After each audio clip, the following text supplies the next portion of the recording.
Летото и топлото време се период на чести вируси и инфекции. Најмногу застапени се стомачните вируси, проследени со симптоми како диареја. Овие состојби неретко се јавуваат и кај помалите деца, но и кај возрастните. За нив има низа предизвикувачи, кои ни ги објасни специјалистот по семејна медицина, доктор Светлана Трифуновска.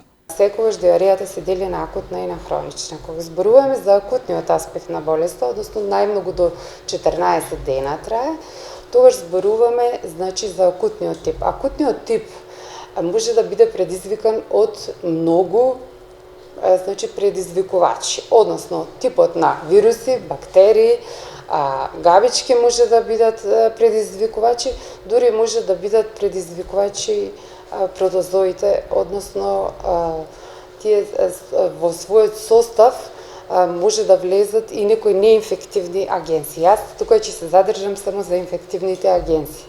Значи, од типот на инфективните агенции, што сега е најатрактивно, се вирусите. Најчести предизвикувачи, ја спомнав, аденовирусите, ротавирусите, исто така нановирусите и други. Предизвикувачите во овој период вирусните се многу атрактивни затоа што секогаш можеме да ги доведеме во корелација со симптомите на COVID. Но, било каква промена, било каква симптоматологија, прво се апелира секој пациент да се јави на својот матичен доктор, за да направи една консултација и да се види во која насока е болест. Но и епидемијата со COVID-19 не стивнува. Која е разликата во симптоматологијата на овој вирус со оние сезонските? Има една огромна лепеза на симптоми кај ковидот, што може да се јави како прв почетен и симптом и никогаш не треба одма да се размислува, треба да се консултира доктор, затоа што и самата температура, како температура покачена се разбира 37,5 и повисока, никогаш не значи дека се работа само за ковид. Тука имаме една обична инфекција на грло, кај што е предизвикана од бактерија, многу ви дава често и покачена температура. Многу често уринарните инфекции периодов исто така не се присутни. Имаме широка лепеза на заболувања овој период. Единствено, вашиот доктор може да ја направи таа диференцијална диагностичка анализа и да ве насочи кон која диагноза се движи вашата болест. Едни од поинтересните симптоми што се јавуваат ви се диареја, односно течна столица, може многу често да се јави со губење на мирис и на вкус. Тоа е една од првите симптоми. И што веќе зборуваме за ваква една дел од симптомите ви се нели овие, што за една ваква симптоматологија се зборува, може да се доведе диференцијално диагностички во врска со престојните сега што се диареја, односно некои типови, да речеме, на стомачните вируси.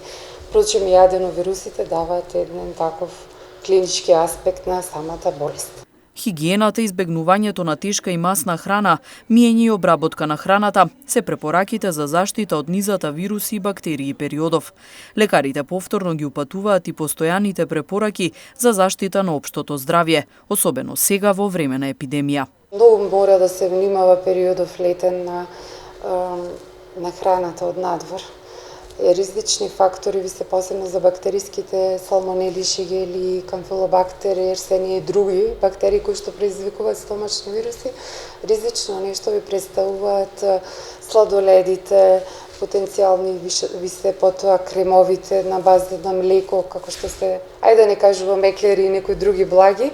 Значи исто така треба да се размислува за меленото месо, по сендвичарите кога се оди и самата подготовка на храната, односно хигиената. Свесни сме и гледаме дека има масовни собири, треба тоа значи да се сведе на нула, не на минимум, на нула.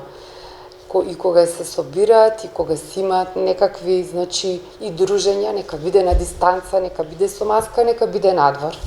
Значи, апелирам на време да се јават на лекар и да се држат до сите овие препораки што ги кажуваме. Пак повторувам, 3 работи се маска, дистанца, миење на раце.